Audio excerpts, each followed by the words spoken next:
Welcome to our 2023 Youth Tour Banquet. Please do not stop eating. That is not what I am here to do. My name is Autumn McMahon, and it is my privilege to welcome you here tonight. You will be blown away by the caliber of the presentations you will see tonight. You will not believe that these are high school students because they are that phenomenal. Tori has worked tirelessly to help them mold their presentations into something even more profound. I think most of you have already gotten your plates of food. If you have not, please do that now, and we'll give you a little bit of time to eat. But before we do that, I am going to invite our board member, Bob Usry, up here to lead us in a quick invocation so we can get the meal started. Then I will give you a little bit of time after that to eat and to get settled, and then we will come back together. We'll have a Pledge of Allegiance, and I will introduce you to a couple more people that will be sharing the evening with us. So, Bob Usry.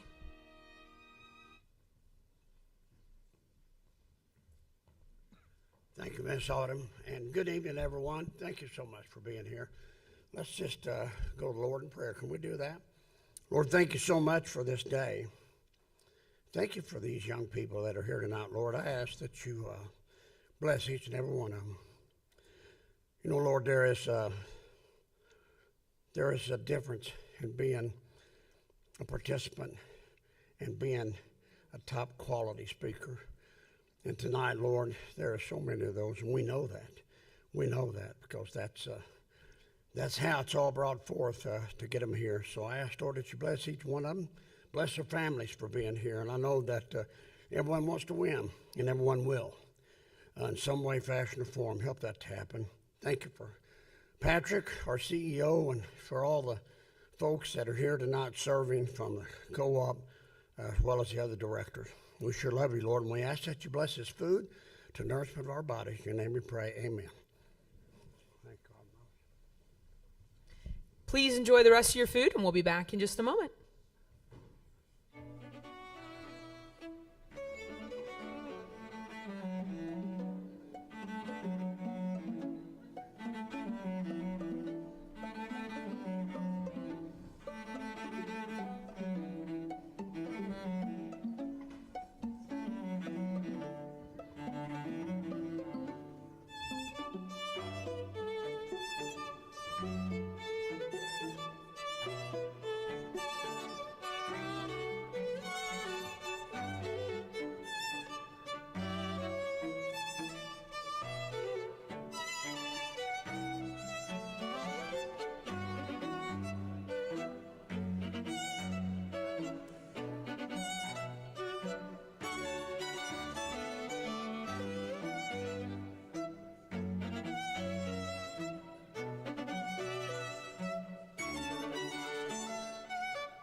Okay, we are going to come back together. If you are still eating, please keep eating. Can we get, by the way, a shout out for Legends? That food was phenomenal. The Sparks family always does an incredible job with the food, but I think I've had several people who've been here before say, I think this is some of the best food we've ever had. So thank you for all you guys do to make the food incredible. Before I introduce you to our CEO, I would like everybody to stand, and we'll look forward here, and we will have a Pledge of Allegiance, please. I pledge allegiance to the flag of the United States of America and to the republic for which it stands, one nation, under God, indivisible, with liberty and justice for all. You can be seated, and I have the distinct pleasure of introducing you to Patrick Grace, who is our CEO. He is in his 23rd year at OEC, his 8th year in this role, and he is a huge proponent of making sure that we take care of our members along with our Board of Trustees. So, Patrick, I will kick it over to you. Thank you, Autumn. Well, we're a little height different here, so I don't know how to raise this. Can everyone hear me? Is that a yes? Okay. I kind of like the instrumental music playing when I came up. Kind of like I was winning an Oscar. It's like a dream come true there. But welcome, everybody. This is one of my favorite things we do every year, and we have continued it even through all the rough stuff through the pandemic and through our headquarters being under construction. So I appreciate everyone coming out to the library. It's a beautiful space, beautiful room. I'm glad we could have Legends back for the food. But if things don't go exactly according to plan, please bear with us and be patient, because we are certainly, we have a great team here, though I have a lot of faith in them, but sometimes things come up. So the one thing that I get asked sometimes, and you all may be wondering, is what is an electric company doing sponsoring a kids speech competition and sending kids to Washington and these leadership camps? And I think it just gets back into what our roots are. And if you allow me to take a few minutes to just talk about 85 years ago when OEC was founded, it was founded by the community to bring electricity to people who didn't have it. And that's hard to fathom these days, living without electricity. If you, anybody who's on the co-op lines, grandparents, I know there's still some people out there that tell stories about it. But we got to recreate it 5 years ago when bringing broadband to people that didn't have it. It's a very similar mission. And if you think about that, what that really is about is creating opportunities for our communities and the people we serve. And so tonight's really in that same vein, where we are providing opportunities to our communities through giving back to our youth. And so when, there's 8 contestants here tonight. 4 are going to go to Washington, 4 are going to go to Raleigh Camp. I was just going to congratulate everyone here. Everyone is a winner here. And actually, I'd like to just give them all a round of applause right now.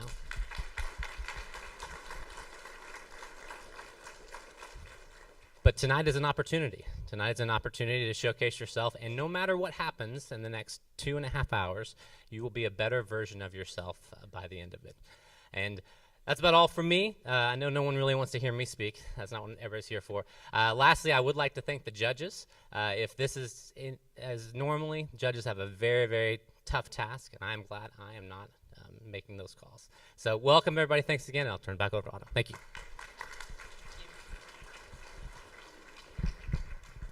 Patrick, we have different problems. When we were here earlier today, I'm not wearing high heels now, but I was wearing very flat shoes previously, and I actually couldn't see over the podium. And then Patrick had to raise the mic so that he could be heard. So we have different problems on this end. I want to start today by introducing you to a group of people that make everything we do at OEC possible. And this is our board of trustees. If you are not aware, we are governed by a board of 9 individuals who dedicate an enormous amount of time, not just in our monthly meetings, but to making sure that they understand every part of the electric cooperative, not just OEC, but on a much larger scale. So if you will join me, I will introduce all of them and we can clap at the end. Bob Usry, who led us in prayer. Danny Waters, if you guys will wave when I say your name. Debbie Frazier, Mike Argo. I did not see Percy. I think he had a last-minute conflict, but Percy Maru is not here this evening, but a huge supporter. Ronnie Tharp and his wife, Rhonda. Shirley Eidemann and her husband, Sam. Please give them a round of applause. This group of people works tirelessly for OEC to make sure that we are doing the best we can for all of our members, and it is because of them that we're able to offer incredible opportunities like this tonight. We all know, too, that none of us would be here if we hadn't had some incredible teachers and influences in our life, and we are really excited to have some incredible teachers who are able to join us this evening. So if you would please give us a wave as I introduce you as well. Diana Stevens from CCS over here. Janine Heller from Blanchard High School. Carrie Lolis from Blanchard High School. Lolis or Lawless? Ooh, even better, right? It's like a little bit of a rebel. Lawless, okay. And Lori Reed from Westmore. Thank you guys so much for being here.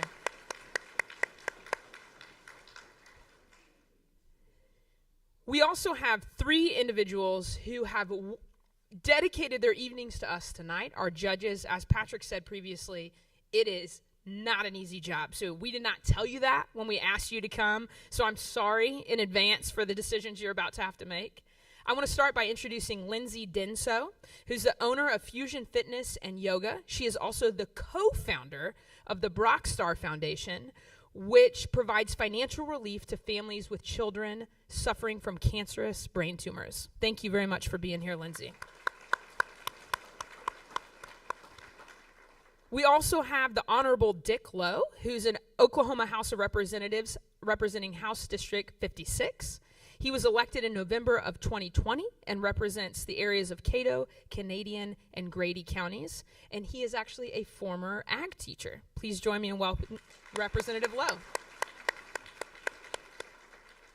And last but certainly not least, we have Lauren Schuler, who is our Fair Election Center Campus Vote Project, an OU councilwoman, and she represents Ward 2 for the city of Norman. She is a huge proponent of children and the community. Please join us in thanking Lauren for being here tonight. And my final job for right now is to ask you to please silence your cell phones. The students will come up and we don't want to distract them, so please silence them. We also have an incredible photographer here tonight, so Joe Marie will be snapping pictures. Burns is our videographer over here. He will be getting incredible footage of this as well. So you don't even need to have your cell phones out, so please silence those. And then I want to introduce Tori Tedder Laughlin, who is the brains behind this operation.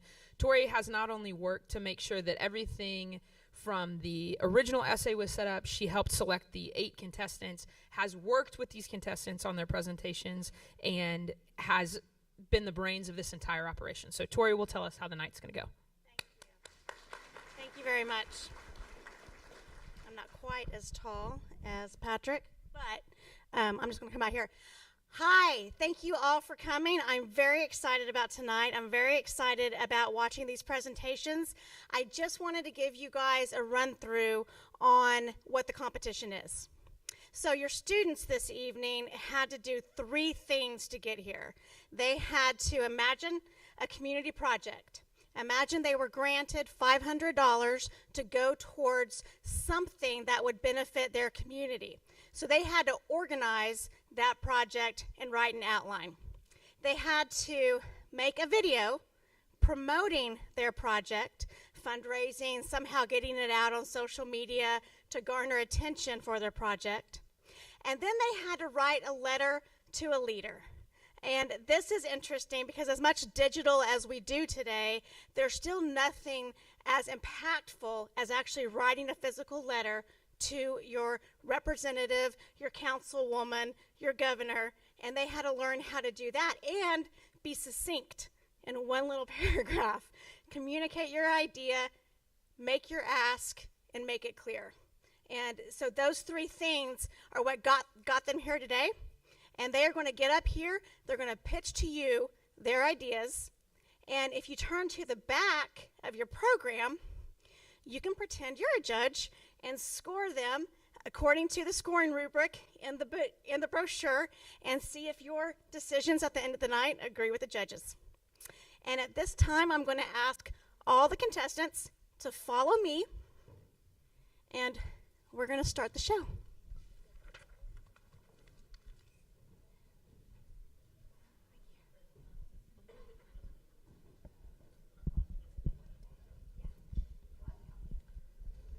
So while they walk out, what will happen tonight, kind of the layout, is our students will be up here. They will have a clicker.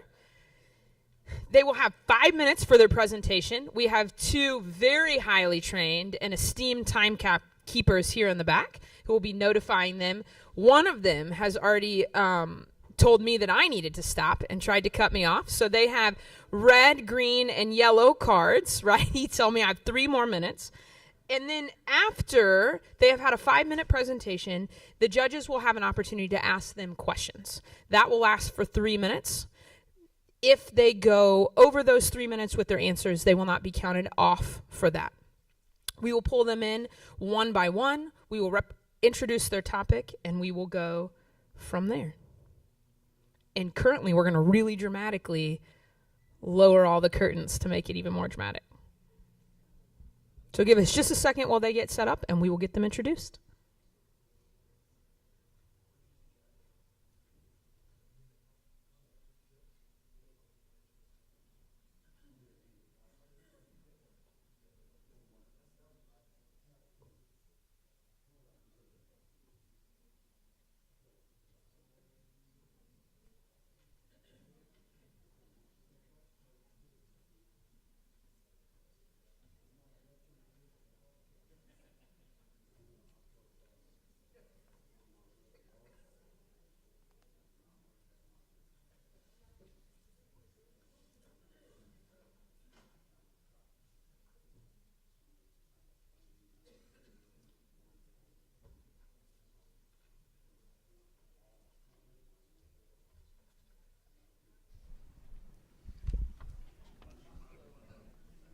All right, our first contestant, J.C. Sherman.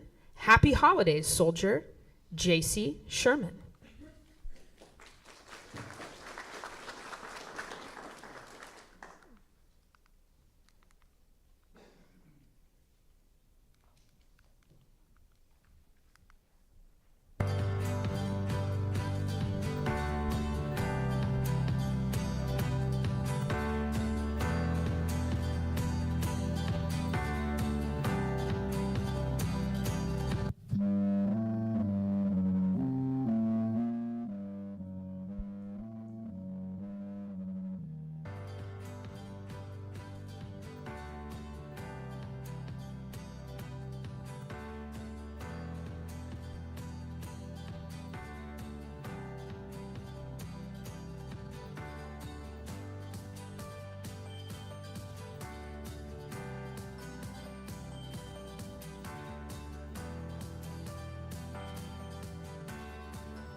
Hi everybody, my name is JC Sherman and my project is entitled Happy Holidays Soldier. When my father served in the military, he said that the hardest part of being in the military and being deployed was being away from his family during the holidays. While he had a family that was lovingly waiting for him at home, some soldiers do not experience that. While he got letters and care packages, some soldiers spend their deployment and especially the holidays all alone. I would love to bring a touch of brightness into these soldiers' dark holiday seasons.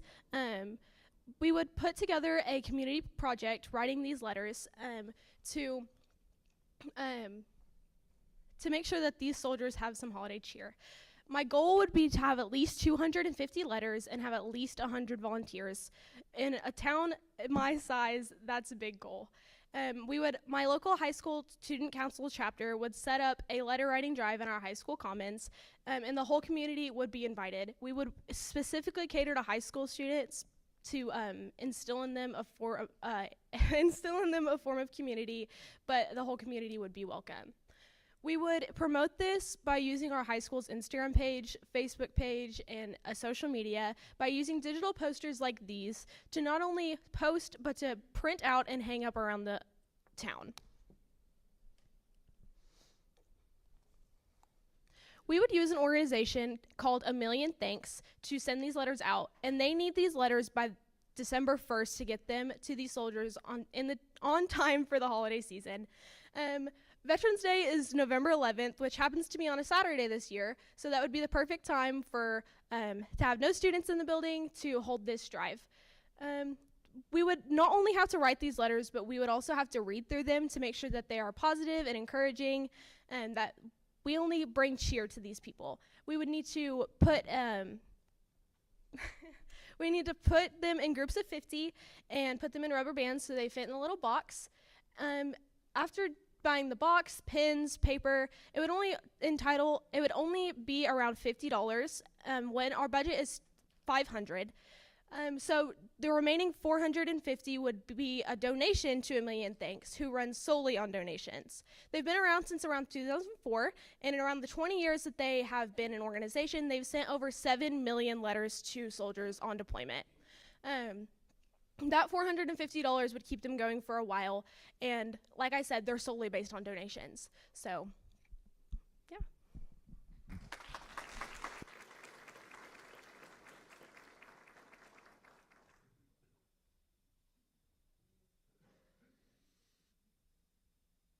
Test, yes.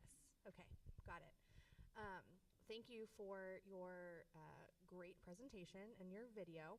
I loved the music. That was awesome.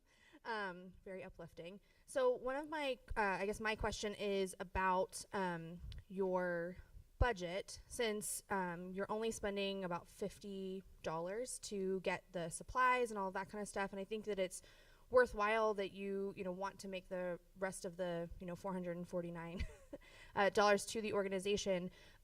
Was there an opportunity to think a little bit bigger with maybe having care packages, or thinking about getting cards instead of just blank sheets of paper, or is that what the requirements were for the organization? Yeah, there definitely were. I would personally like to do the cards, but I think the blank sheets of paper kind of brings an open-endedness to it, so you could use your own creative freedom on that. Like if you're an artist and you don't really love to write, like draw a picture or do something like that, instead of just having a blank card. You have creative freedom with that.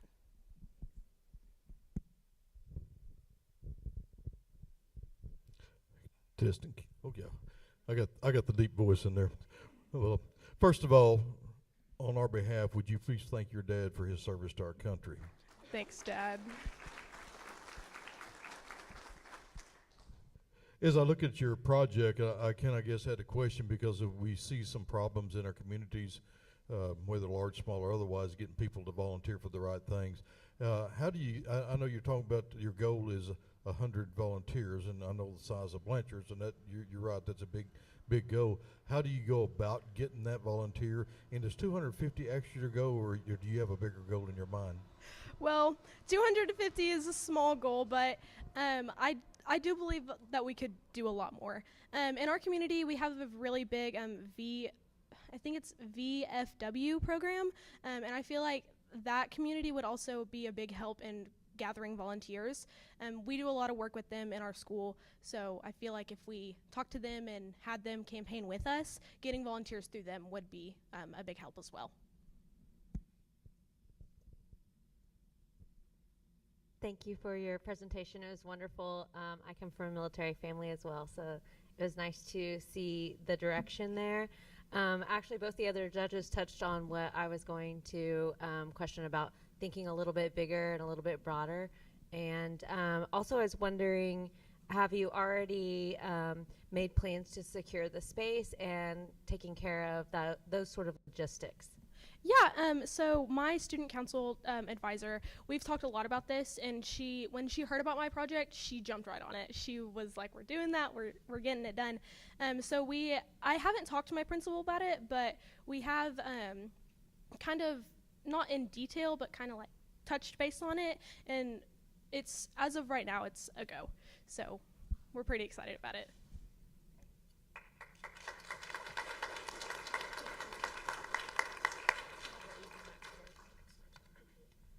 Let's give JC one more round of applause. Fantastic job, JC. Judges, as we get the next contestant prepared, I will give you a moment for your scoring. If you are scoring here at home, you are welcome to look at your back page as well and make notes there.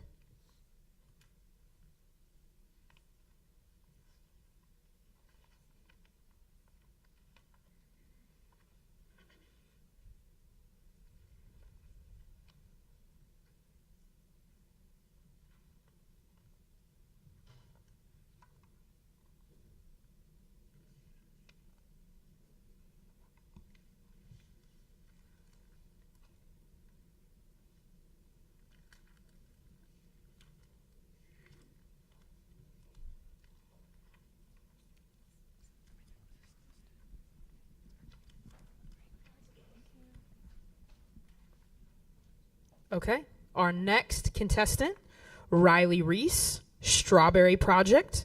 Riley Reese.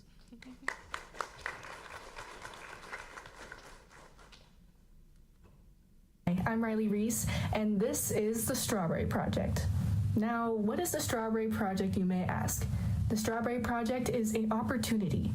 It's a step in a new direction. This project is a step-by-step rehabilitation exercise to encourage the participants back on their feet. Using the $500, we will provide the volunteers with a pot, soil, seeds, a watering can, and instructions. Over a span of a year, they will read the instructions and grow their own plants. Once grown, they are invited to a pop-up farmer's market to sell their own produce. Now, you may be asking, why plants? Why not just give them money? Well, you see, individuals may feel embarrassed or dependent if you just give them handouts. Now, if you provide them with their own source of income and a way to build confidence, they're just gonna have a much happier life. They may find a new hobby, or this is their new way of making money, or they just have something to take care of and to just distract them from the hard place they are in at the moment. But most important, it's planting a seed for them to find new normalcy and the start of their new life. Now, this may just be a small step, but it's a step in the right direction. Homelessness in the States, and especially in Oklahoma, is a major problem. As of 2022, we have ranked 29th state out of the 50 in the United States for homelessness. As a result, Oklahoma has 3,932 people who live on the streets. Roughly 10% of those individuals being veterans, 20% unaccompanied youth under 24, 20 to 30% of victims are African American, 10% are Native, and 28% are mentally ill, not including disabled. So what do you say? How about we start planting a seed?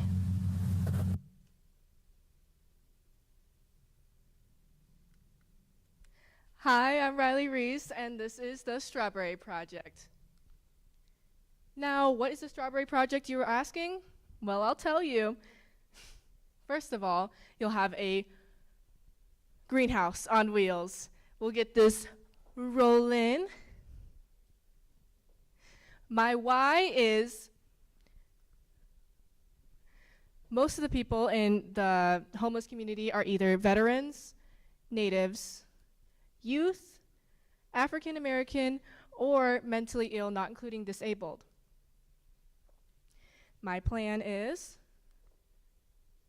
we are going to gather donations, build our team of volunteers, and then we're going to make a plan for our funding as well as our driving routes. Now, over a span of the summer, we'll teach them how to grow their plants. We'll teach them how to teach like their individual plants that they choose. Now, it's called the Strawberry Project, but it's not just for strawberries. As well as teaching more skills, we'll be reaching out to more markets, as well as individual businesses, and asking them if they would like to partnership with our campaign. We'll also have winter classes. We'll provide them with a little bit of shelter, as well as additional classes that will start in our winter time, and we'll get our new volunteers. Our seasonal plants will also be used for businesses, plant stores, all sorts of things. And we'll plan for the next year, and we will do super awesome with our new team and our students that we have assembled into a new greater life. So what do you say? Would you like to plant a seed with me?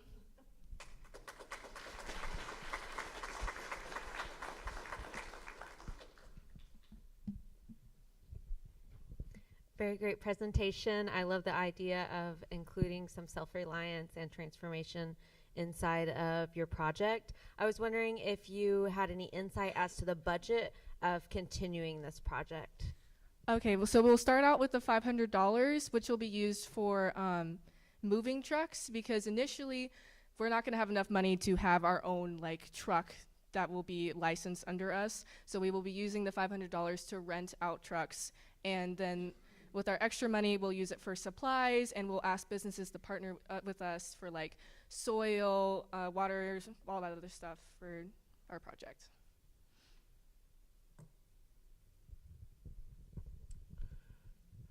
Well, thank you. Kind of got a couple of questions, and maybe throw one in here. First is, are you focused? I don't know if I caught the total focus. Is it on students, young people, or is it on adults, veterans, and so on?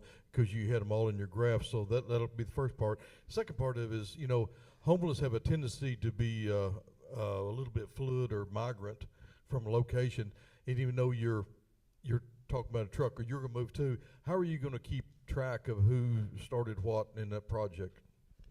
Can you repeat the last part of that question, please? If I can remember it, I will. Yes. That a lot of our migrants or homeless will be migrants. Mm-hmm. They'll move around from location to location. How do you continue to follow up that person that started this plant and so on, or are they just working as a group, as a whole? It's not individually theirs, and working as a whole. Okay, so our bus routes will be posted around so that they'll be able to walk to the locations that we're stopping at.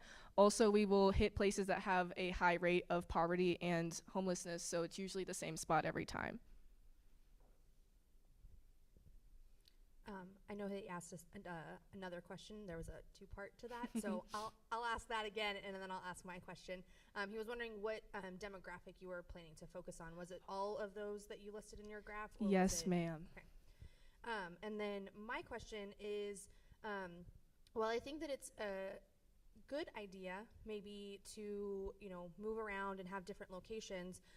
Did you think about, as you were kind of developing this project, looking at some areas that you could focus specifically on, and doing something like a community garden where you can kind of consolidate your resources in one place and then scope out the project as you were able to kind of grow? The original plan was to find areas in the city that could have a little garden or for a public garden, but it is very hard to find rental spots at the moment. So over time, after we have more of a following and we've established some areas that we like to visit, then we could possibly consider having a permanent garden.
our next contestant, Emma Fletcher, single parent living.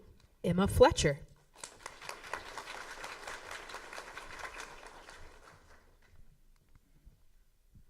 In January of this year, my mom and I decided to move out of our house, and the biggest problem that we found was being able to find homes or houses or apartments that were cost efficient, accessible, and safe.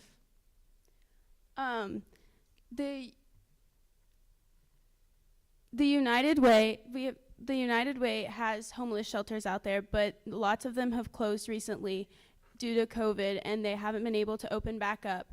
And 324,000 families that are single families, of 30% of them are single families. So my end goal is to be able to create apartments that are in a central location that are able to be safe, cost efficient, and that can provide a place for families to go to while they're trying to build up in between stage to like better their lives. So to be able to do this, I want to host a carnival, and basically what the carnival will do is it will raise money for the like families to go to. It will cost $5 to get in, and there will be games, food, and rides for people to go on. It will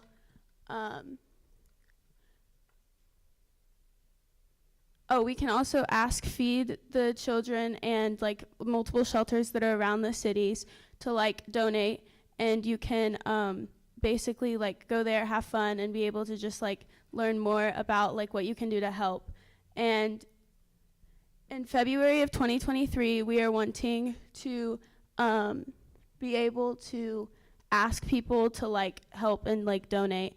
And then we will host the carnival June 9th to the 11th, and then August or September we will begin building, and then in May of 2024 the applications to live there will become available, and in June people will be able to start living there.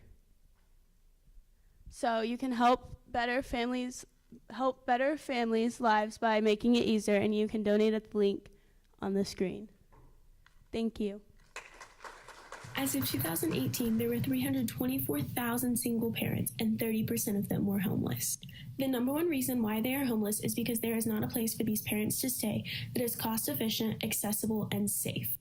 Children are having to go to school without the basic necessities to survive. Parents can't get a job if they don't have an address. The Single Parent Project is trying to change that. In June of this year, we are hosting a carnival for families to come to and have fun, learn about single families, and find out what they can do to help. We would like you to be there. It is $5 to get in. If you are a nonprofit or business and you would like to donate, contact the number on your screen. Your donation will help apartments to start being built in September of this year and hopefully open in June of 2024. Give parents and children a place to stay as an in-between stage to help better their lives. Thank you.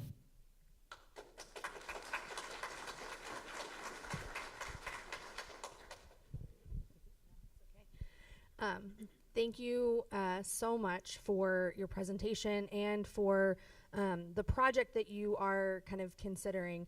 I think you are from Norman High, so I know that you're in our community. I represent our community on our city council, and homelessness is one of the largest issues that we are tackling and are trying to tackle and address at the city level. I think that your timeline is very ambitious, and you know, as the city is also trying to do some of this work itself, have you considered partnering with the city in any kind of capacity, or making an ask to the city and coming to talk to us about this project? Because these are things that we are looking to you know, invest in and have shown that this is a real need in our community. I want to be able to ask like shelters that are in the city, but I haven't thought of asking like the actual city, because I've noticed that whenever like the city, whenever you go to the city, you can like ask them for help, but I've noticed like they have other issues that are like bigger, I feel like. So I feel like maybe just asking the shelters that are around and like getting local volunteers to be able to help would help a lot. Let's talk later though. Thank you for sharing so much of your story. I had a question. With the carnival, did you have a specific goal in mind of an amount of money that you wanted to raise to complete this project? I was thinking maybe like 100,000 possibly, and maybe even more than that. Well, she took my question. I think she's reading my notes, okay? You know, well, the first things I see in there, you just need to go over and straighten out the city of Norman. You've already got the plan, so we can get over there.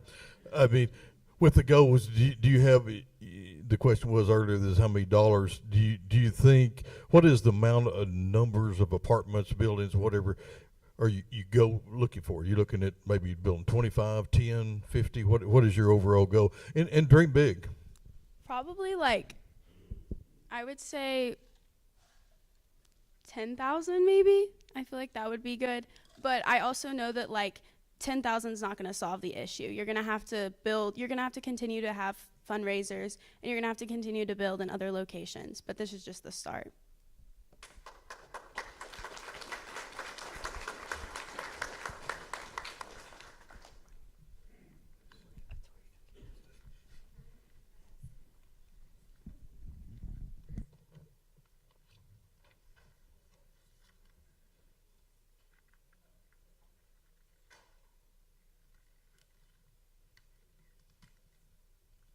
And I will tell you that we will have a bathroom break after our next contestant, so you don't need to be worried.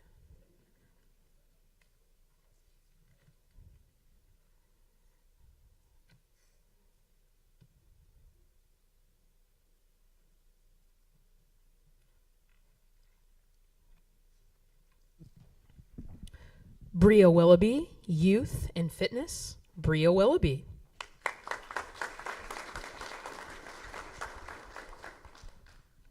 Hello. Before I start my presentation, I'd like to play a quick little game with y'all. So I'd like you to stand up if you participated in an organized sport during your school-aged years.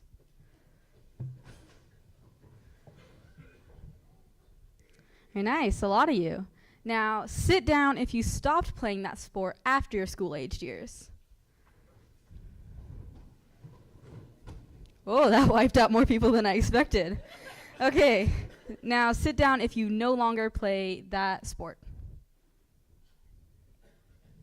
I'm very proud of you. Good job. Yeah. The rest of y'all can take a seat. Thank you so much for playing. The CDC says that 54.9% of children ages 6 to 17 have participated in an organized sport in the past 12 months. That's a really big number. However, on the opposite side, over 45% of children ages 6 to 17 don't participate in an organized sport. And as you guys have just helped me demonstrate, a lot of times the sport they play during their school years doesn't lead them into adulthood.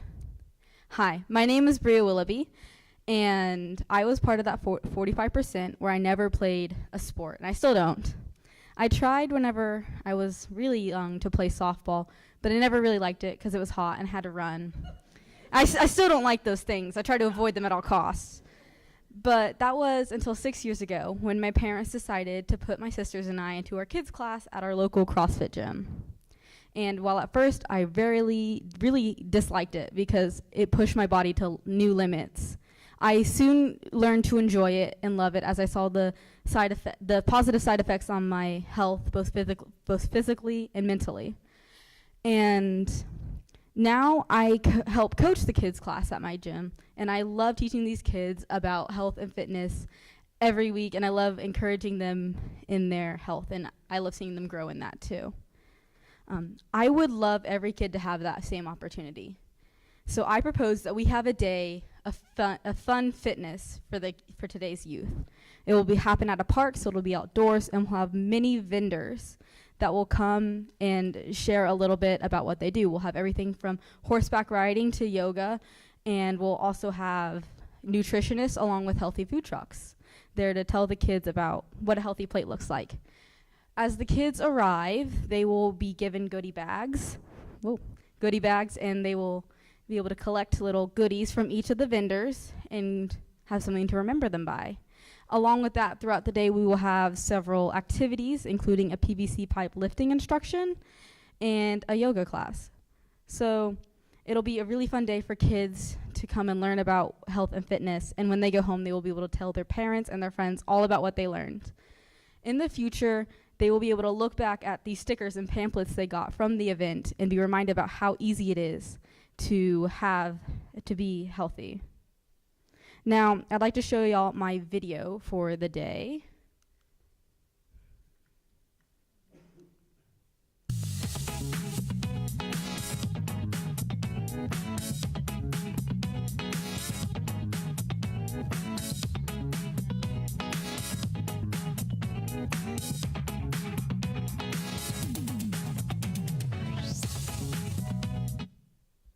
So in that video, you guys saw a lot of the children that I help coach, and I love those children and being able to teach them about their health. And one thing that really helped me in my fitness journey was coaches that saw potential in me and poured knowledge into me and encouraged me to be the best version of myself. You can do that too. If you know a kid who is struggling with their health, take them on a walk for 30 minutes outside. Most neighborhoods have a basketball hoop. Go shoot baskets with them. Try pottery. I did that. My watch counted it as a workout. Just get them outside and moving, or inside and moving, and encourage them to be the best version of themselves. This will impact our future because healthy habits start young. So if we can install the fitness at a young age, it'll lead them into a lifetime of health and fitness, and they'll be a lot happier because it also improves your mental health. Along with that, hospitals will be way less overrun because people will be healthier. So I encourage you, all of you, to encourage our youth in their health and fitness journeys. I encourage you to help make our world a better place in the future. Thank you so much for listening to me, and I hope that you are willing to make our future a better place. Thank you.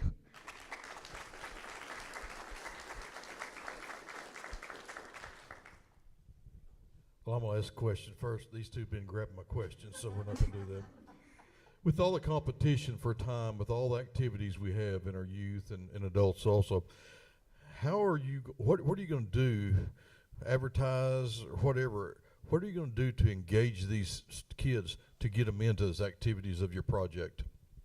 Okay, that is a great question. So we're going to start by advertising. We're going to send out pamphlets to the schools, and we're going to start an Instagram and TikTok account. It's very popular with the kids.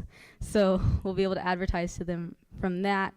And I really just want to show them how easy it is to be able to maintain this health and fitness, and like how fun it is too, because we'll have something for everybody there, something that they will all find enjoyable. Wonderful presentation. You're a woman of my own heart. I had a question. Did you consider charging booth rent to these businesses that are going to come and participate in your program to, bring in more income to continue it in the future? I actually didn't think about that. I was hoping that a lot of the vendors would volunteer, and we'll have several volunteers there. I want it to be mainly volunteer work, so it'll be more out of the goodness of their heart, so they'll be more passionate about it. Yeah. So since I'm from the city, have you thought about, this is another question that I asked a previous contestant, but have you thought about partnering with your local government? I'm thinking specifically about like your Parks and Rec department, because they're always looking for events and things to happen, and like that might be a great way to secure a location. Is that something that you had considered? Yes, I definitely considered holding it at a public park, and I also would love to have some like state park officials and park rangers there to teach the kids about hiking and and how to be safe doing that. That's in my project proposal, but yeah.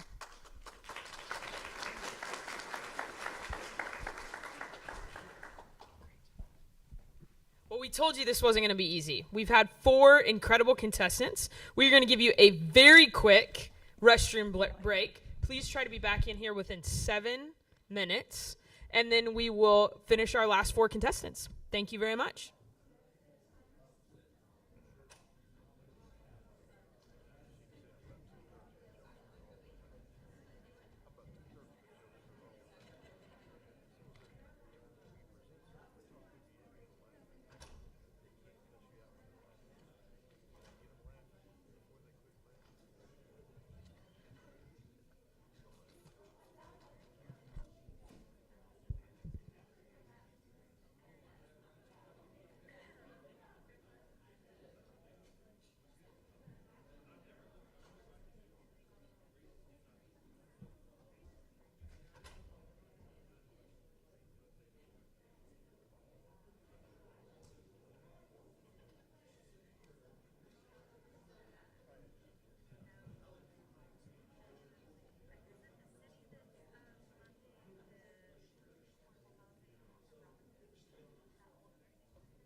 I know you are all waiting with bated breath for our final 4 contestants. So if you can go ahead and find your seats, we will get this party started again. One of the things that I love that they do as part of this is Tori coaches all of these students on something called a power pose. Are any of you familiar with a power pose? Raise your hand if you are. Some of the teachers may be. Okay, so there's psychology behind this. So it is a physical pose that you hold that gives you confidence. So when you're feeling nervous, they've done a whole bunch of studies on this where they monitor your heart rate, they monitor if you're nervous or not with a bunch of different things. And if you hold a certain pose for 20 or 30 seconds, I don't remember exactly how long, you physically relax. And so what you guys can't see is before every single contestant comes in, they are doing a power pose. And so like you could do like, you know, like Superwoman, or like Tori's daughter used to do this before she would go take a big test, but she would be a bear and she would just hold it out there in front of her exam room, just holding a bear pose. So if you see that happening, they are not lost their minds. We have actually coached them to do this. So maybe we've lost our minds. It's unclear. All right. We are ready for the second half of our program. Kicking us off, Nandini Patel, a bucket at a time. Nandini Patel.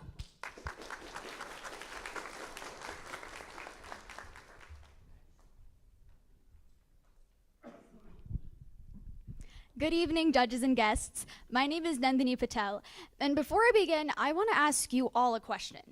How many people in this room carry period products with them when they go out? I know I do. Menstruators cannot guarantee that products will be available to them in public spaces, especially not for free. I've seen the effects of this inaccessibility firsthand at my public school, where many students aren't able to afford the prices of these essential products.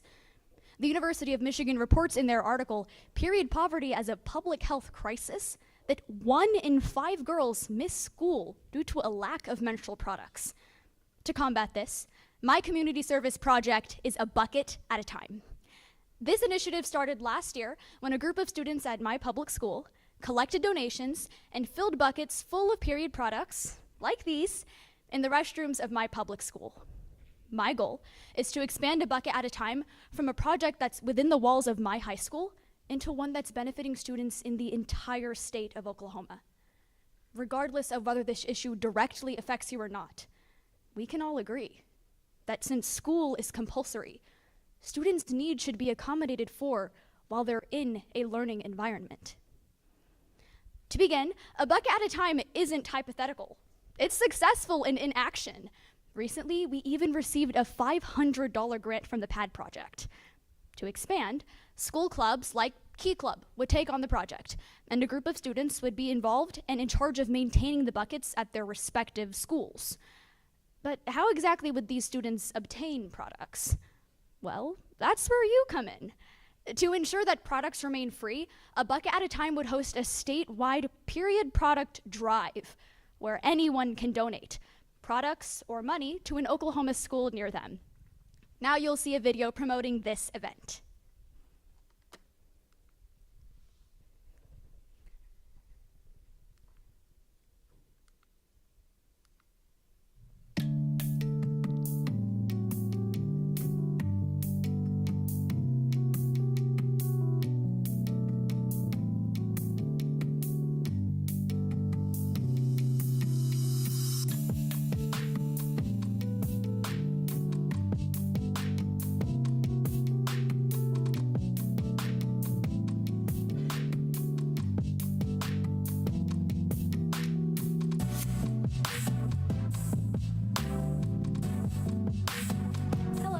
My name is Nandini Patel, and I'm part of the A Bucket at a Time team at Westmore High School in Moore, Oklahoma, where the program first started.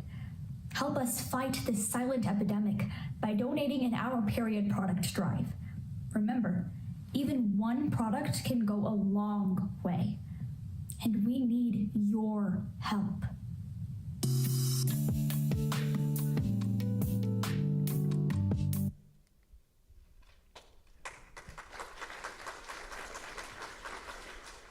Beyond the drive, I will create a website highlighting local nonprofits such as Period OKC, who accept donation requests. The website will also have a step-by-step guide on how to register to start in a bucket at a time program at a school. Now, last month, Senate Bill 176 was introduced, and if passed, will require menstrual products in the restrooms of public schools. So we can take inspiration from initiatives like Middle Public Schools, and at their school, they started they introduced Aunt Flo machines in their schools. Basically, they're free product machines that, Wouldn't it be amazing if these machines were found in every Oklahoma school? Through my project, we can create groups of students within these schools that are a united front and are able to ask for donations from companies like these. Companies like Aunt Flo are more likely to offer discounts to schools with the bucket at a time programs already established to ensure that people are present and able to maintain these machines. Whether it be refilling a machine or filling a bucket, the project would be student-led and managed. The $500 budget is allotted to helping schools get started with the program by buying them buckets and also creating the website. Like I mentioned earlier, Senate Bill 176 was introduced, and if passed, will require menstrual products in Oklahoma school restrooms. We must push for this piece of legislation to be passed, but it is imperative that we do not leave students in the dark until this change has occurred. My project provides the means for that. The impact of my project isn't limited to one school, but spread throughout. Thank you.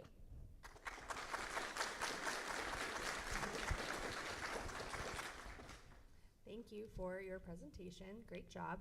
As a woman, this is really, I think, near and dear to my heart, and I think really important work that you're doing. So I would like you to expand a little bit more on your budget. So it says $500 and that they would be allocated to different schools. Have you thought about how much money it would be to start at each school? How much does it cost to create and sustain one of the buckets? Can you just provide a little bit more detail? Yeah, of course. So right now, the project at Westmore is completely fueled by donations and completely fueled by goodwill. So I fully believe that we're doing this entire thing with no cost at all. Like I said, we just received a grant. So a couple of different ways that we can continue this project without even using the $500 budget that was allotted to me to create this is by, using grants, right? Also, there's different local nonprofit organizations such as Period OKC and Project Empower who accept donation requests year-round. And so that's a major thing that my website would do is it would always provide different grants that these schools could apply for and easily get, as well as also have these local nonprofits that they could always ask for donations from. That's another reason that I also wanted to have that period product drive, just because, for one, it just decreases stigma in general. We always see these canned food drives, but we've never seen a period drive at my school. So all of these things just add up to help us not even have to use money for this, because I fully believe that we can conduct this project at my school without the use of any money, just through these different ways such as grants and local nonprofits. Thank you. Thank you, great presentation. You just said the word stigma, so that ties in with my question. Have you had any pushback from any of the leaders in the schools or anything like that? And if you haven't, in the future, do you have a plan for dealing with that? No, I actually haven't received any stigma within the schools. But it's for sure something that I've been planning on. I've actually been planning a presentation to give to the principals and the committee of my school to see if we can create some sponsorships and have some money allotted to helping buy these machines, these outflow machines at my school. One of my goals that I want to accomplish is by the time that I graduate high school, I want to see these machines in every bathroom at my school.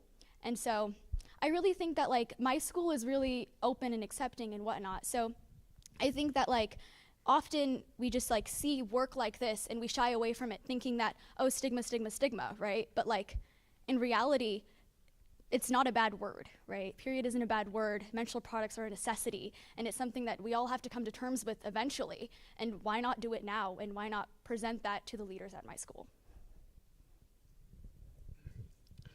Well, I was very impressed that you knew about Senate Bill 176. Of course, I'm a House member, and I have to let you know there's a crossover bill from the House, so give us a little love too there, because we did run a bill. I guess my question is, what is your goal in the scope of this project? How many schools are you personally want to be involved in?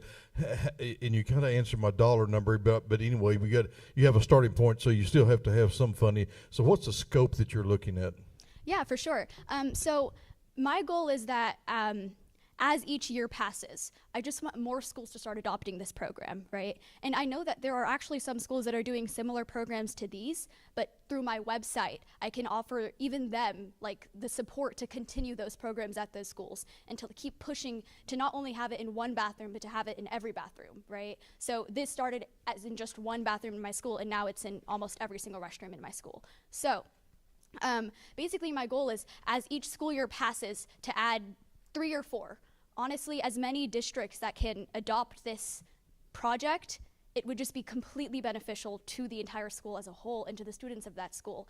Like I said, it would help increase attendance, hygiene, and also just decreasing stigma as a whole. So once again, my goal would just be to add more districts every year, as many as possible. So right now I'm involved in a couple other clubs at my school, such as Key Club and NHS. Those are international clubs, which means those happen at every single school.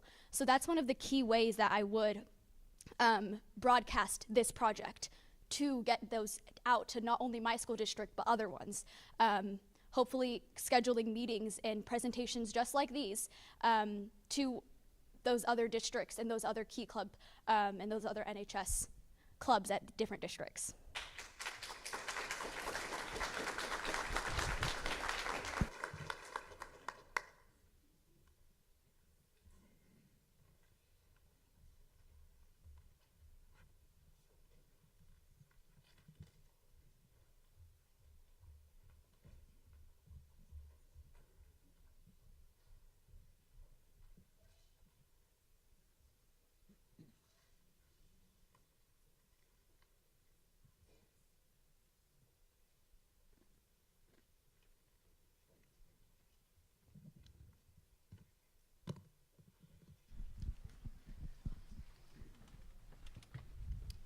Braden Brumley, Bridging the Gap in Education.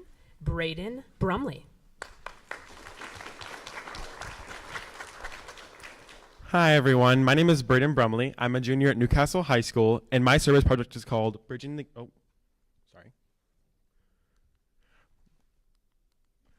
Gap in Education.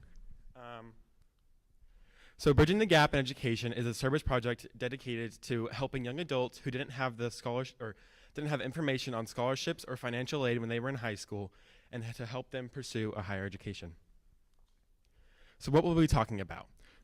So the first thing we'll be talking about is who will we be helping. The second thing we'll be talking about is what will we be what information will we be giving them. The third thing is where would we host this? And the fourth thing is when would this take place? And the fifth thing is why would we be doing this? So who would we be helping? We would be helping young adults who didn't have the information to pursue higher education when they were in high school, or they had to drop out to start a family. What information will we be giving them? We would give them information on how to apply to higher education or career techs. Where would this take place? We would host a college and career fair at a local community center where we would have colleges and advisors there to provide them information on how to apply. When would this take place? K through 12 schools already have an annual college and career fair, so we would just extend this invite to young adults and host this outside of the school. Why does our community need this? Many young adults feel trapped in low-wage, dead-end jobs where they feel there's no way to get out and make more money to help their family. So this is our budget. So we would advertise, so the proposed $500 budget, we would use $150 from it to market to young adults, and then we'd use $100 for refreshments, and then we would have a raffle to incentivize people to come out and check out our events. Any questions? So if you scan this QR code here, it'll take you to our website where you can see everything I've just listed in more detail, or events we're going to have.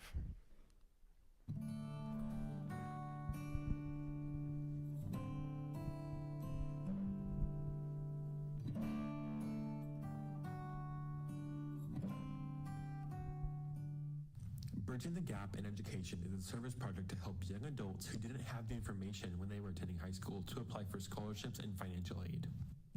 Did you know the leading cause of revolving debt is student loans? Loan companies profit millions of dollars every year from loans that were taken out years ago.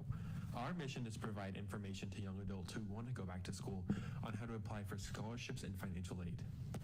So, you may be asking yourself, how would we do this?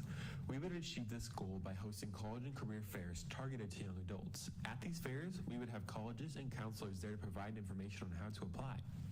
For updates on how you can get involved or future events, please visit btg.org or scan the QR code on screen now.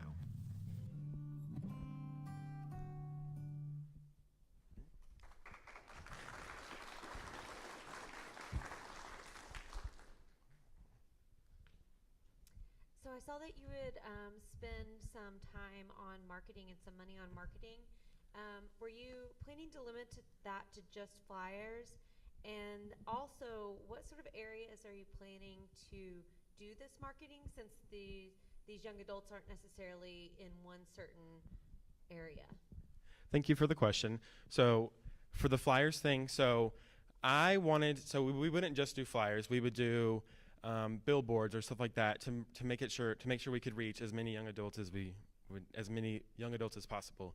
And so when I was creating this, I was thinking like populated cities. So like my first thought when we were going to create our first event would be like the station, how they have a community center, and we could extend the invite to like people and more, because there's a lot of people and more. Well, I think it's a very ambitious goal, and I think it's something we do is a state is always trying to bridge a gap and improve our education. It's kind of one of the things we say all the time. With that in mind, what are you going to bring to this event that's going to, besides just a career fair, what are you going to bring to actually do the bridging between these people that need to find that spot? What is the bridge?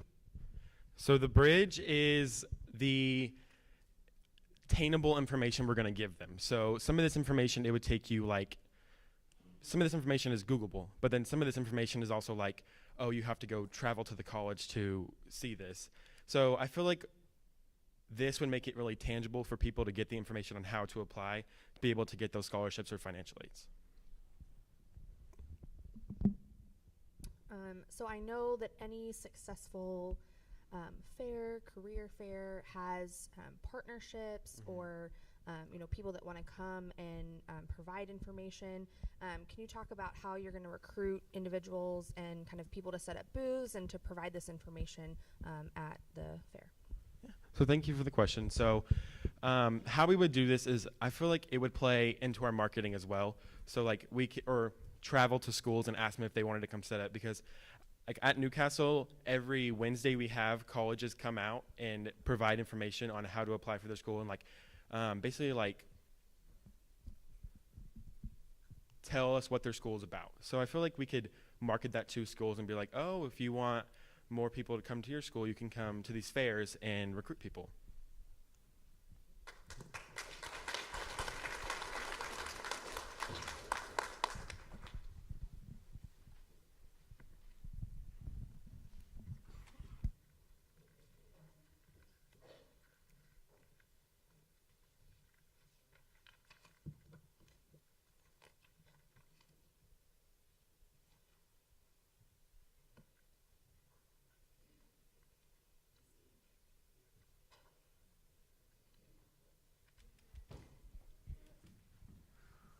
Shepherd Sherman, sharing shade. Shepherd Sherman.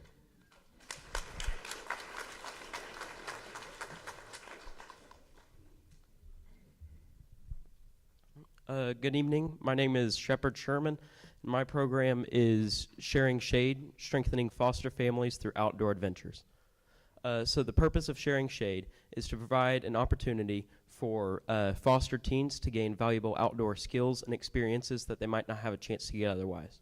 Their foster parents are also invited to join them as a unique bonding experience. This program will provide an opportunity for these foster children to just enjoy the outdoors, gain a healthy respect for nature, and then also gain new friendships. And who will the participants be for this? The participants will be foster youth ages 12 to 16, as well as their foster parents if they would like to join. So all the programs will be run by volunteers. The volunteers will run various skill sessions for the activities. These volunteers could be anyone from the foster parents or community volunteers who are skilled in the outdoors and willing to pass their skills on to the next generation. Some of those community volunteers could either be some local Boy Scout or Girl Scout leaders, or even employees of the Oklahoma Department of Wildlife. And then for the sponsors, they would provide all the needs for Sharing Shade, such as the private land. This land would typically have a large fishing pond for fishing activities, and then sponsors would also provide monetary donations and donations of equipment and supplies that are needed, such as tents, sleeping bags, fishing poles, just really any camping equipment that would be needed. And then for the activities, some of the various activities could be fishing, learning how to tie a lure, dehook a fish, and then also starting and maintaining a fire safely. Just really a great skill to know. And then also hiking and exploring the woods, just a great way to get some exercise, enjoy nature, see some new things. And then also cooking outdoor meals, just simple things such as hot dogs, and then who doesn't love a good s'more? And then also not only learning how to properly set up a campsite, but also learning how to properly choose a good location for a campsite. And then the main thing is to just have fun. The great thing about Sharing Shade is that it runs on a relatively low budget. With the $500 given, $100 would go towards the weekend rental of a portable toilet. $100 to $200 would go towards food and beverages that are needed, and then the remaining $100 to $200 will go towards any supplies that were not covered through donations. Thank you for giving me an opportunity to share with you this valuable and life-changing program, and I hope you enjoy my video. Hello, my name is Shepard Sherman. A Chinese proverb says, as one generation plants the trees, another gets the shade. The best thing anyone can do with the shade they are given is to share it with others to bless their lives. Sharing Shade, Strengthening Foster Families Through Outdoor Adventures is a program that gives preteen and teenage foster children the opportunity to gain valuable outdoor experiences and skills they might not get otherwise. We invite their foster parents to come and join them for a unique bonding experience. How can you be a part of this program? Sharing Shade is free for the participants. All necessary equipment and items must be donated or purchased from donated funds. The main necessities include tents, sleeping bags, fishing equipment, and food. Sharing Shade seeks opportunities to detail their vision to potential sponsors within the community who are willing to donate these items. These donations will be gladly accepted and will be used to bless the participants within the program. Sharing Shade also seeks caring volunteers experienced in the outdoors who are willing to take time to teach their skills to the next generation. Volunteers will be asked to run demonstrations on setting up a tent, starting and maintaining a fire safely, fishing, and other outdoor activities. As students grow their skills, they will gain a confidence and build a valuable respect and appreciation for the outdoors. Spending this time with their foster family will be an added bonus. Please consider being a part of this valuable program. The rewards will be great for all. Thank you.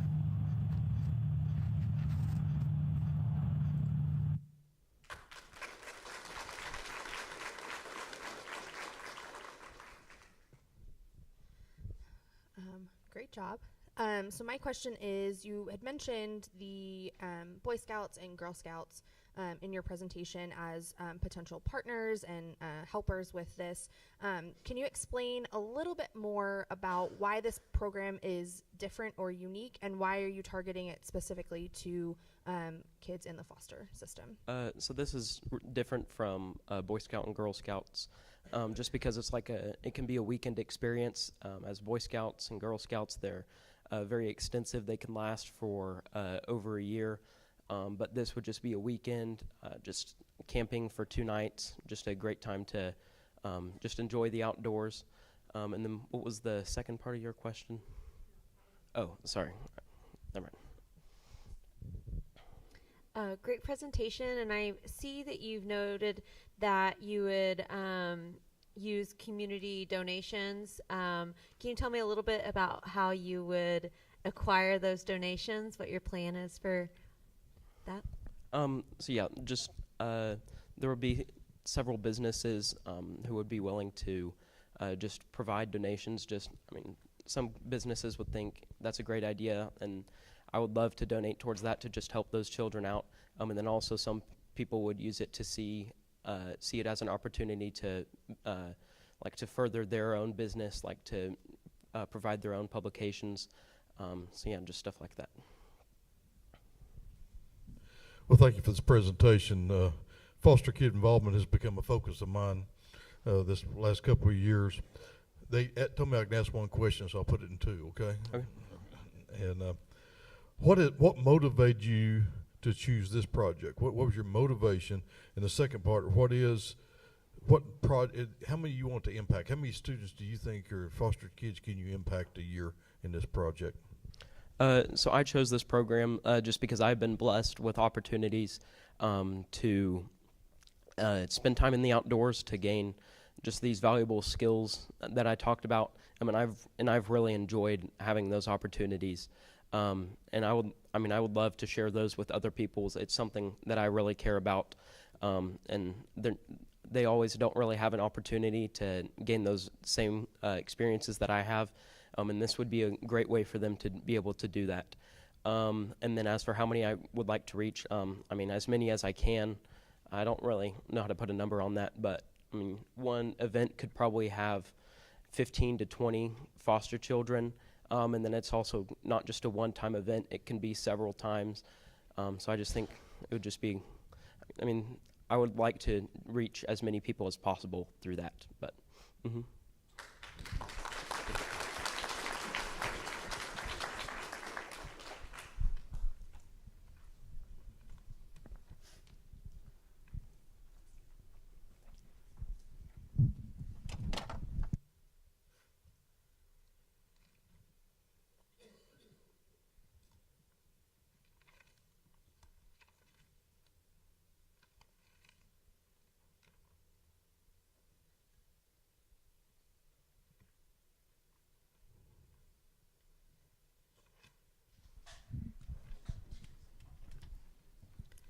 Chandler Patterson, Tuttle, Evening of Remembrance.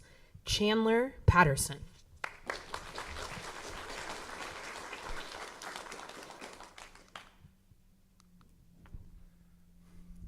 Working alongside my father, a funeral director in our community, I have witnessed firsthand the challenges posed by a cemetery with no available electrical resources or covered structure.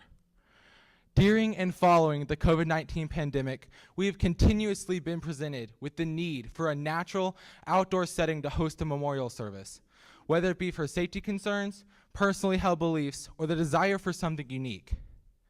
My vision of a pavilion would give families in our community a space to gather, celebrate, and remember the lives of those we have lost. Our goal is to net $90,000 in order to build and equip this pavilion, as well as allow for future upgrades and maintenance.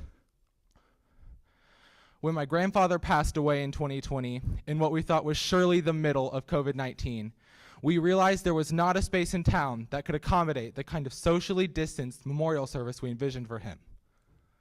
Hundreds of people wanted to pay tribute to my papa, but more than that, we as his family wanted to honor him in a unique, beautiful way that encaptured the man he was to us. We wanted to give him a funeral fit for a president and nothing less. At his graveside, to no surprise, that tiny 10 by 10 tent surrounding the few chairs that were provided could not hold everyone who wanted to say farewell. We knew that something needed to change, and we were the ones who needed to make it happen. Many families who choose or need to have an outdoor service for their loved one would still like traditional elements, such as live music, officiants, and a video tribute. A covered structure with electrical resources would give grieving families in our community a flexible location option to host a meaningful service. A pavilion could also be used for local memorial events, such as our American Legion's Memorial Day service, Veterans Day programming, and Light the Night. Our committee has identified available space at Fairview Cemetery that will accommodate the pavilion and nearby parking for those who cannot walk far. To fund the Tuttle Cemetery Pavilion, we will be hosting fundraising activities, including the Evening of Remembrance, the primary fundraising event. We expect just over 300 attendees, including 27 sponsors. We anticipate total event revenue to be approximately $125,000, with total event expenses being $25,000. The $500 seed money provided by OEC will fund CAD drawings, a website, sponsorship packets, and marketing materials to raise funds to benefit the 50,000 people who attend funerals in our community each year. It has been said that community is much more than belonging to something. It is about doing something together that makes belonging matter. And with your help, we can do just that. Fathers who have been heroes and role models, grandmothers who lovingly baked our favorite treats, and friends who have been there for all of life's ups and downs. Every loss is unique, and in the last few years, we've seen many challenges to how we've been able to gather and celebrate the lives of those we've lost. From small, socially distanced services and funerals over Zoom to deciding to hold a memorial service at a later date, these alternative services, when left with no other option, have often left grieving families with unresolved grief and little sense of support. When a loved one passes, we all want to honor them in a meaningful way. Hi, I'm Chandler Patterson, chairman of the Evening of Remembrance Cemetery Fundraiser, and we're asking you to join us in providing our families, friends, and community with a space to gather, celebrate, and remember the lives of those we have lost. The Fairview Cemetery Pavilion will be that space, an outdoor, potentially social distance setting for memorials and ceremonies honoring our friends, family members, and heroes. Join us at our Evening of Remembrance fundraising dinner at the Plantation at Coal Creek on October 19th to hear an inspiring message from our keynote speaker, Brent Patterson, about his journey from grief to service. Help us leave a legacy of meaningful remembrance. Learn more or purchase sponsorship tickets at TuttleEveningofRemembrance.com.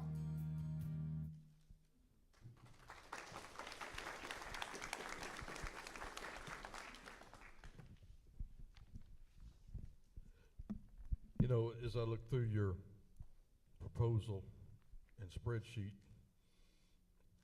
I'll just tell you, we need you in the budgeting part up at the Capitol pretty badly. You know, I think it's a very noble cause you're looking at here and thinking more of just yourself.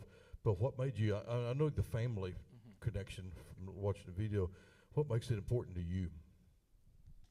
Well, as I said, 50,000 people attend funerals in our community. And I have been to as many funerals as the next person. And it should not be that the graveside is dreaded. It should be that every part of the service is memorable and important to every party that attends. And even if you're not religious or if you just want something unique, you could have the graveside at our pavilion and make it just as special as anybody else. And that's what our community needs, a space to gather, celebrate, and remember.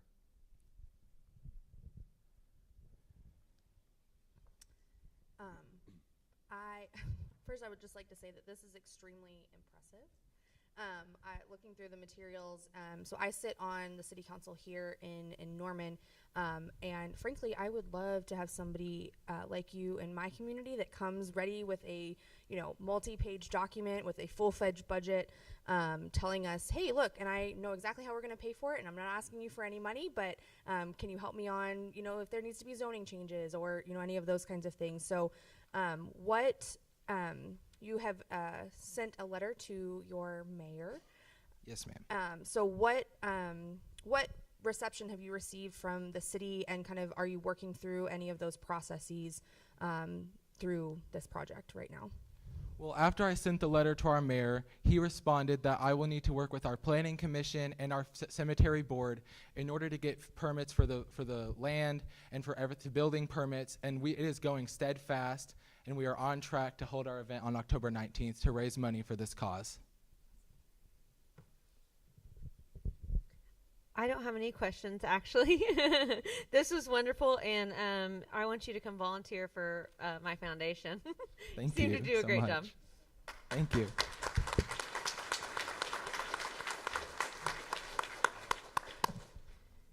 Let's give all of our contestants one more round of applause. I mean, just an incredible group of students. Tori is now going to, I believe, escort the judges away while they deliberate and choose our winners. So we will give you a second to pack up, and then Tori's right over here. She didn't just disappear after I told you she was going to escort you away. Let's give, while they can hear us, let's give all of our contestants another round of applause. Fantastic job to all of you. As the judges deliberate, I would like to introduce you to two absolutely amazing students that were winners last year. And the first one that I want to introduce to you is Kennedy Faust. I was right the first time. Should have gone with it. She was our 2022 RILA Award winner. So RILA is the Rotary Youth Leadership Award. 4 contestants will go to Youth Tour this year. 4 contestants will go to RILA. It's an incredible experience, and Kennedy is going to tell us about it.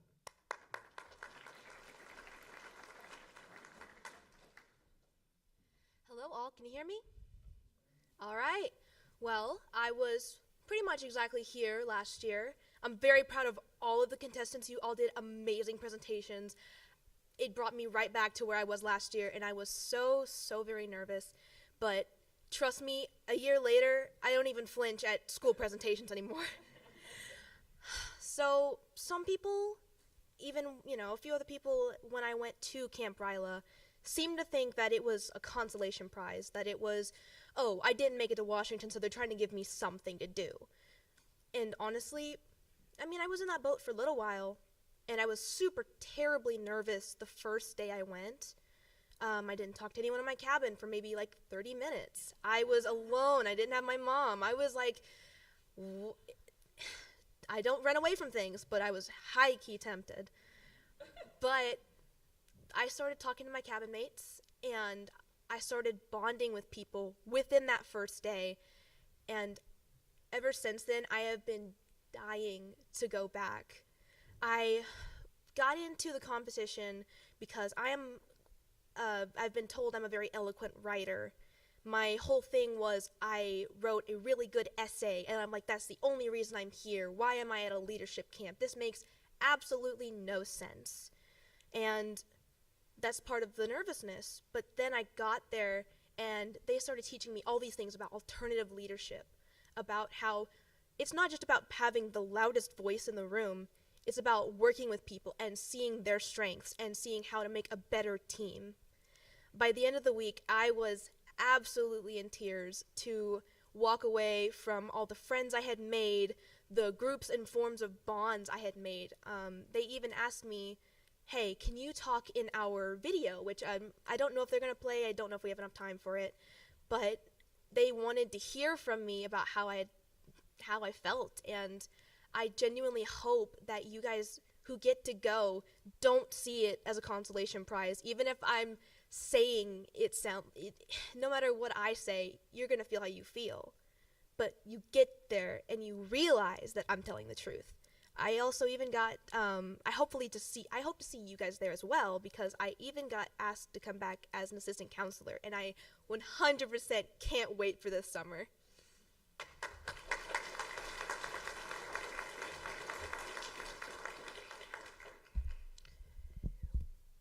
We also get to hear from one of our students who went to youth tour in 2020-22. So, Mr. Ryan Szymanski. How'd I do on that? Okay.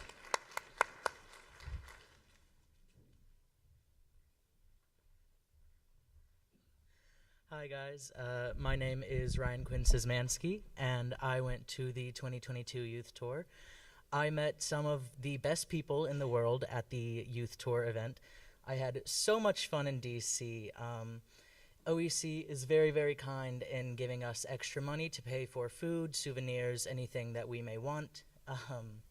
We also got to see so many sights. I know last year we took a personal tour of the Capitol after hours, led by Mark Wayne Mullen, now Senator Mark Wayne Mullen.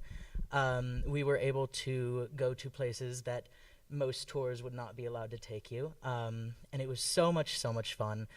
Like I said, I met people who I'm still friends with. I actually messaged our group chat today, telling them that I was here this evening and that I was going to be watching and supporting the new up-and-coming OEC students.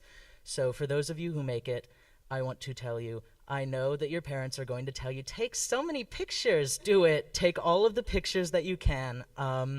There's going to be cameras everywhere. There's going to be people taking pictures, but you are going to want to have those pictures in the end, and it is going to be so much fun, and I'm wishing all of you luck, and I love all of you, and you did so good, and I cannot wait to see what you do in the future.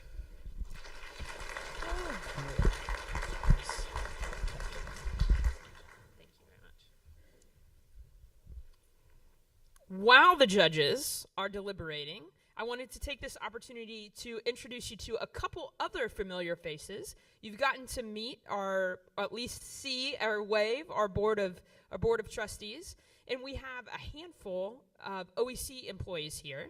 If you guys would they're mostly in the back. We made them sit in the back. If you guys would wave, they do an incredible job. The marketing and member relations team was here this morning. They were setting everything up. They organized this event under Tori's guidance, and then we have quite a bit of senior leadership back there as well. So it is always an honor to work beside these guys, and they do a great job of making sure that our IT works and doesn't break. If you have flowers on your table, if you are a youth tour contestant, you are the winner chicken dinner. You get to take your flowers home. If you do not want your flowers, you get to pick your favorite person at your table, and they can take the flowers home. And if there is no youth tour contestant at your table, you have to arm wrestle for the flowers. So I'm really looking forward to those tables. After we announce the winners, we will have a handful of pictures. So contestants, once we've announced you, please stay up here. We want to make sure we get pictures with Patrick as well as some of our board members. So board members, if you would also come up here when we are ready for that.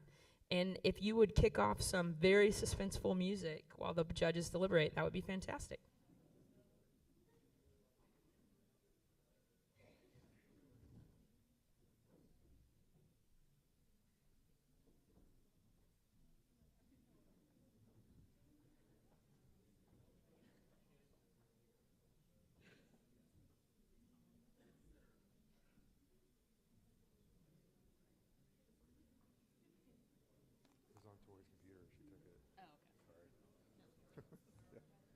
I was like getting ready. I was like, wait, there's no music. I just didn't do it. Thanks.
Okay, well, I think we have the winners ready. Before we announce those real quick, Autumn thanked the employees here, but I want to do a special thanks to Autumn and her team. She does a lot of work, and Tori, who does a lot of effort to put this together. It ran flawlessly in a different location, and really appreciate them, so let's thank them real quick. And now we'll come and announce. Come on. Okay, we are going to announce our youth tour winners first, in no particular order. And as I read your name, if you will please come up here and we will get some pictures with you, our lovely photographer over here. Chandler Patterson.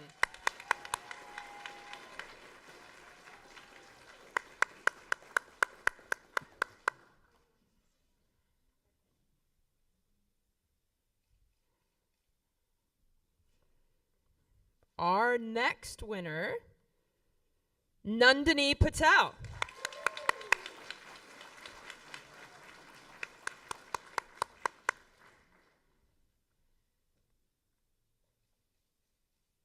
There's something so satisfying about that click, click, click. Can everybody hear that? It's really like very official. Great, great sound effects. Our next winner, Shepard Sherman.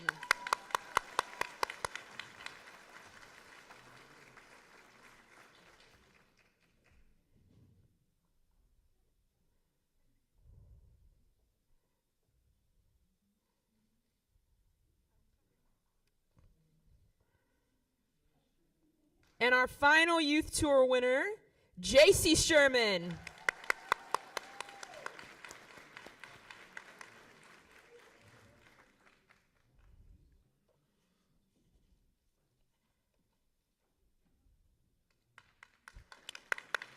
Let's give all of them a round of applause. And if I could have our RILA winners come forward together, Emma Fletcher, Riley Reese, Braden Brumley, and Bria Willoughby. Let's give all of them a round of applause as well.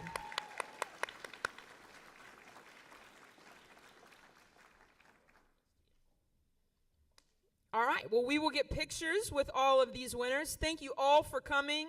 Remember to fight over the flowers unless you have a youth tour contestant, and we will see you next year.